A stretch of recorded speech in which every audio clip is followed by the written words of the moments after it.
It's my feel-good breakfast show. Welcome back to your Monday morning. This is your Feel Good Breakfast Show, Expresso on SABC3. Now, for most people, there are a few cardinal rules that couples should live by, and those are respect, loyalty, honesty, and fidelity. But few relationships have been able to withstand the test of unfaithfulness and infidelity. So, in order to avoid confusion, most couples or partners in a relationship will agree early on what exactly constitutes cheating for both of them. But did you know that you and your partner could possibly be guilty of something called micro-cheating? Now, what exactly is this, and is it as harmful and as dangerous as sexual or physical infidelity? Now, it's the new term that's gotten couples all whipped up in a frenzy right now. That's why our relationship expert, Dr. Eve, is in the building to engage with your questions and your comments on this topic. So do give us a call on 021-430-9881. As always, so good to see you, Dr. Eve. Welcome back. Just be really careful. Don't be too friendly with me. Right. Just hold yourself back. Okay, because you might be accused, or I might be accused of micro-cheating. We need to leave some space for the Holy Spirit there. Because we just leaning in. Don't lean in. Don't lean in. Let's fist bump. We don't hug. No, there we go. Exactly. We're not going to do that. So you know, I mean, Kat, have we all gone a little crazy here? I don't know. We'll get to that in a second, but let's quickly first start by understanding. A lot of people actually say it's humanly impossible, or it's not even in our nature to be monogamous. What are your thoughts on that? That's a big one. Yeah. Yeah, that's a big one. Yeah, because that might help us understand why infidelity or unfaithfulness happens in a relationship. So what's your take on that? Yeah, I think that we do have to resist and cut back the natural instinctive urge to be mating with others, to be loving and falling in love with others. And are you saying that human beings naturally have that? Yeah, we actually have a tendency to want to love more than one person at the same time, which is, if you listen to the tone of voice that people use when we talk about monogamy and fidelity, it's like quite rigid, and it's quite aggressive, and it's like, no cheating is allowed. There's fear behind that, because we want to maintain some form of knowledge that this person we talk about this is really the daddy, is going to be the baby daddy of this person. So we become quite afraid. And why do we become quite afraid? Not only because of that, it's because we know that we want to cheat. We know not cheating. We know we want to have fun with more than one person. We know we love more than one person. And is that the reason why people cheat? Just to have fun? No. There are many different reasons why people cheat. It is a symptom, obviously, of a lot of sometimes. I have to be so careful because there's so many different reasons. One of the reasons is because it's a symptom of saying to your partner, actually, I'm not really happy. Actually, I'm feeling bored. I'm feeling not excited. The sexuality is kind of boring. And also because I am feeling frustrated, or else I'm really curious. This is one of the reasons why people cheat, because I'm curious. I really want to know what it's like to be with somebody else. Or else I really have fallen in love with somebody else. Or I'm attracted to somebody else. So with that in mind then, and the understanding of the reasons why people might be unfaithful, what exactly is micro-cheating that we're talking about today? Yeah, I have, you know, that's why I've got my phone with me right here. I think this is micromanaging a relationship, and I'd love to hear from the listeners if you disagree with me around this. It's kind of a fine line, so I'm going to give you some of the explanations, definitions of what is out there at the moment around micro-cheating. I want our listeners, viewers, forgive me, I'm not on radio. That's all right. You're micro-cheating on us with the radio station. Exactly. To think about, would they feel offended by some of these behaviours? So, if you're with a partner and he or she gives the waitress, the bartender, an obscenely large tip just because she's hot, would you feel that that is kind of cheating? If you're following a lot of hot, whichever your definition of hot is, men or women on social media, and beginning to feel like you actually know them because he or she is monitoring every single post very closely of Katlego or of Dr. Eve. If you send in somebody who's not your girlfriend something provocative, like an article about sex or a porn clip, would you define that as cheating? Would you tag in another girl on Instagram because it just reminds you of somebody that you really were once in love with? Would you continue to have contact with your ex all the time? Would you confide in somebody who's not your ex about your emotional or sexual fantasies? Would you say that my relationship isn't really serious even though we're living together when you're out meeting somebody new, and diminish the significance? Would you remove a wedding ring? I'm looking at others. Would you go out of your way to do something nice for somebody who's not your girlfriend or boyfriend? I mean, it sounds like quite innocuous, but at the same time, I'm quite torn because I do think this is a lot of micromanagement, and at the same time, these are things which are really hurtful. if you're in a relationship. And it seems a lot of them happen over our mobile devices. They've just introduced another dynamic into relationships. And so we're going to ask you to give us a call and give us your comments and ask us the questions that you need to know about this micro-cheating thing. Do you think that it is harmful? Do you think it's dangerous? Is it as dangerous as sexual and physical infidelity, as I asked earlier on? And that number to call is 021-430-9881. We'll be back again to engage with Dr. Eve on your questions and comments. It's my feel-good breakfast show. All right, our relationship expert, Dr. Eve, is in the hot seat once again, and we're discussing micro-cheating, this hot term that is all over the industry of relationships right now, and we want to know exactly what it is. Is it as harmful or as dangerous as sexual and physical infidelity? And if you have any questions or comments on this topic, do give us a call on 021-430-9881. We have a caller on the line. Good morning, Anonymous. Morning, Kat. Thank you so much. I'm very well, thank you. Thanks so much for your call. What is your question or your comment on the topic? Hi, Dr. Eve. Hi. Hello, Anonymous. Hi. I just like to know, and I'm very emotional just talking about it right now, so forgive me for that, because this has caused quite a huge problem in our marriage. We were on the patio, my husband was Brian, and he was busy on his phone for quite a while, and when he left, I decided to have a look at his phone and realized that he's been chatting with a woman. She's been sending him from work these messages about sexual articles for him to read. He was kind of discussing it with her at work, that we're having problems at home. And this has really caused a huge problem in our marriage. Is that cheating? Oh, sweetheart, I'm so sorry. I'm so sorry to hear that. Thank you very much for calling us and sharing that with us. So, much it's pain. hurtful. Yeah, because you feel so betrayed, don't you? You feel so betrayed that he's turning to somebody else, and especially because of the sexual content that's come in. If you think it's cheating, you're asking a question, do we think it's cheating? It feels like cheating for you, then it is cheating. Just that's what it is. And I think the element, Kat, that we wanted to talk about comes in around secrecy. Here is a woman who had some kind of suspicion. I mean, the big question is, do we have a right to go to our partner's phones and look through them? Yeah.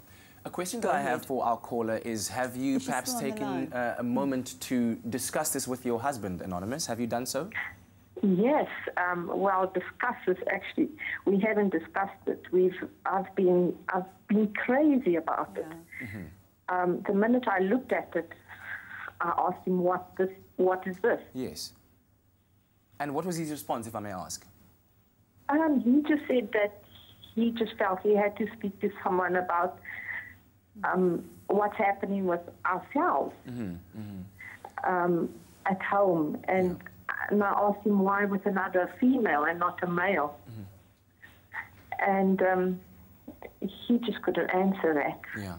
So, Dr. Eve, in this case, when you try and break it down, obviously there's been an impact on the sexual interaction in the marriage, and the breakage in communication, that the fact that when this was happening, the husband in this case didn't go to his wife and then speak to her about the fact that he's experienced some kind of lack in terms of the sexual interaction, what's happening. So how do you correct that? Let's put ourselves into Anonymous's shoes and try and help her. How do you work through this? They probably did talk about it in a funny kind of way, Kat, not like rational like we are, because one is so upset that one can't talk rationally and directly to each other. And so going out and talking to another colleague about it feels like a betrayal. Obviously, what has to happen now is the two of you ideally should go into therapy so that it doesn't escalate into something which is going to just make the whole relationship fall apart. And maybe she'll be able to neutralize it and see he's talking to somebody because he needs to talk to somebody. It offends our caller because it's a woman and because it was about their sexuality, and that is kind of really private in people's lives. Oftentimes, men don't go seek professional help, and so they talk to the people who are familiar.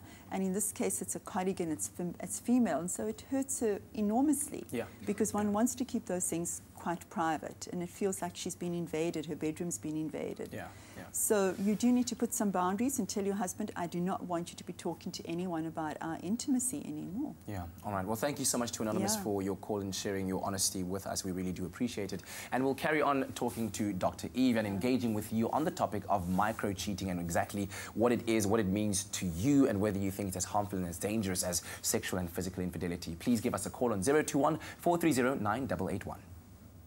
It's my feel-good breakfast show. Welcome back to your Monday morning right here on your Feel Good Breakfast Show. Dr. Eve still on her phone reading a whole bunch of texts and tweets coming in. We're talking about micro-cheating and what exactly it is, and we encourage you to call us on 021-430-9881. What are the people saying? Can I Please, go ahead. Tell us Okay. what everyone is saying on Twitter with regards to this topic, Dr. Eve. So we've got Innocent, who is saying the issue with cheating is that it breaks trust between two people in a relationship, regardless of it being micro-cheating or macro-cheating. Yeah, I kind of want to agree with you around that, Innocent. And then Sydney says, does having a new relationship online and not tell about the other potential partner cheating? Yes! Yes, it is. It is, if you are not telling your partner that you started a new whatever relationship means to you online. Yeah, so I guess the other question that people might ask is that now understanding micro-cheating and the secrecy involved in it, so does it mean that you have to tell your partner every like, every comment, every instant message, everything involved in social media, every social action happening in your life, and essentially be an open book on everything and everyone that you are interacting with? So, Kat, as you saying that, I mean, how did that feel? Because you look kind of exhausted. Even No, just reading it. I'm reading just to make sure that I quote everything, because it is that all-encompassing. And doesn't it feel all-encompassing. exhausting if you have to live your life being accountable for every single thing that you've just said? I guess one might feel exhausted, but I mean, it also adds to the level of comfort of your partner, and surely that's important But too. surely it's important for you to have integrity with yourself and to know that what I'm doing, if I'm liking somebody's post, it doesn't mean that I'm cheating. If I continuously keep following that person and keep trying to interact with that person and keeping it secret from my partner, I mean, that's an escalation, right? Yeah, yeah. Then you're going to be cheating. But to be able to be accountable for every like and every interaction that you have online, I think that's micromanagement. I think it's ridiculous. Yeah. It has to be about my own integrity. When I feel I've crossed my boundary of comfortability and I'm beginning to keep secrets from my partner, and my partner feels my withdrawal or feels that there's something secretive and has to look on my phone, because that's horrible to have to be invasive on somebody's phone, right? Yeah, absolutely. So it's about personal responsibility. So then what do you do if you discover this micro-cheating happening in your relationship? What's the best way to address it? I mean, earlier on when Anonymous was on the line, the advice that you gave was to take to therapy. Are there things that you can do at home before that happens? Because the relationship still continues and carries on a daily basis before that therapist appointment and in between. Yeah, what you first do is that you just fall apart. You just fall apart. You go into a traumatic state. There's no doubt about it. And the only thing that you can do when you find this discovery is to try and keep yourself sane and sober. It really is. We treat it as a trauma. It is so shocking when you discover this betrayal, which you consider betrayal. It doesn't matter whether it is or it isn't. If you experience it with this micro-cheating thing, you will just feel so devastated. You have to take care of yourself. Just make sure you get through your day. I always say to my clients, just maintain your structures, keep eating, keep gymming, keep going to work, just be functional as a person. It's the first thing you've got to do.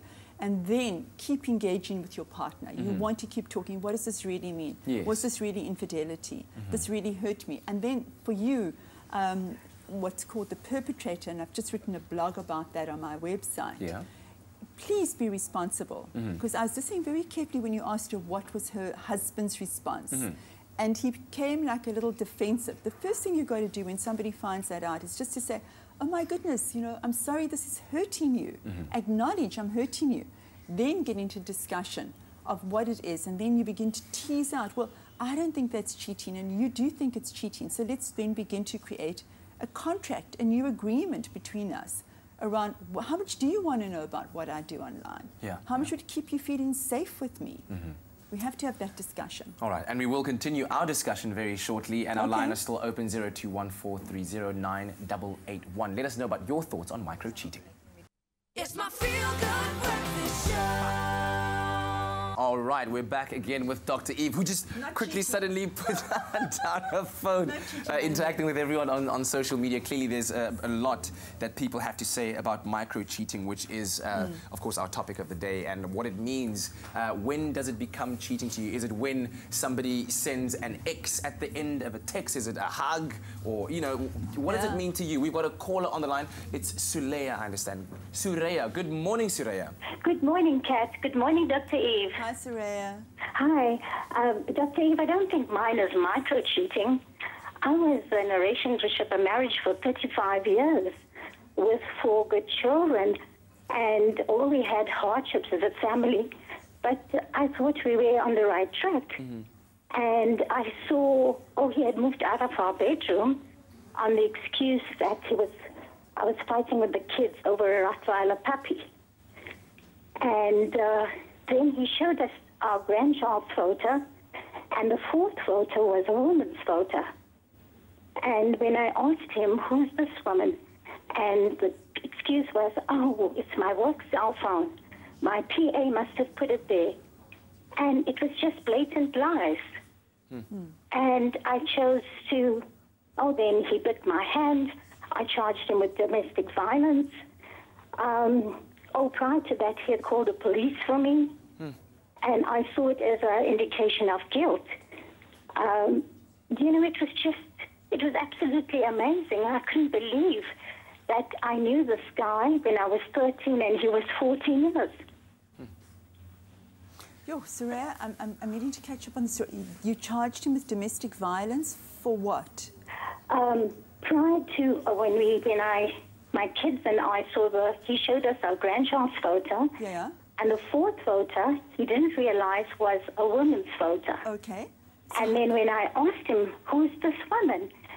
He made several excuses. Right. And in anger, I had taken books from my bookshelf and hit him with it. The kids restrained me. And immediately he caught my hand and bit it and said, now you deserve it.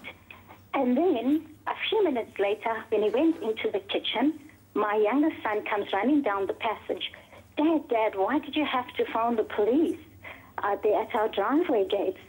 So I said, you actually called the police for me. I was in law enforcement for 23 years on a very high level. And I'm not frightened of the police. Saraya, it sounds like things got really, really out of hand. I'm so sorry about that there was mutual violence between the two of you. And I think, Kat, this talks to what I said. When somebody discovers betrayal, they go crazy.